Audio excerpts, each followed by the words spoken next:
Indian premier লিগে IPL 2 বছরের জন্য নিষিদ্ধ হলেন হ্যারি ব্রুক। ইংলিশ এই ক্রিকেটারকে মেগা নিলাম থেকে 6 কোটি 25 লাখ রুপিতে কিনেছিল দিল্লি ক্যাপিটালস। কিন্তু নিলামে দল পাওয়ার পরও নাম তুলে নেন ব্রুক।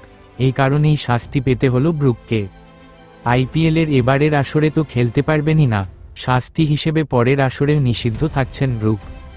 তার নিষেধাজ্ঞার এই খবরটি ইতোমধ্যেই ইংল্যান্ড অ্যান্ড ওয়েলস ক্রিকেট বোর্ডকে ইসিবি আনুষ্ঠানিকভাবে জানিয়ে দিয়েছে board of control for cricket in India BCCI.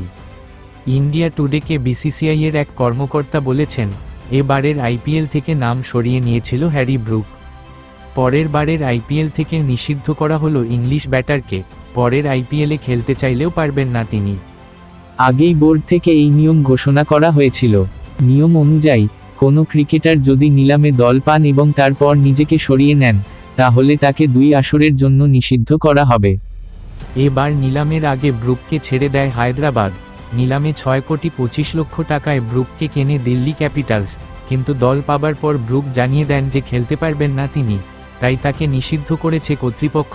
ইংল্যান্ডের এই ক্রিকেটার জানিয়েছেন, আগামী দিনে তার আন্তর্জাতিক ক্যারিয়ারে সবচেয়ে গুরুত্বপূর্ণ সময় আসতে চলেছে। তার আগে নিজেকে তৈরি করতে চান তিনি, সেই কারণেই আইপিএলে খেলতে পারবেন না।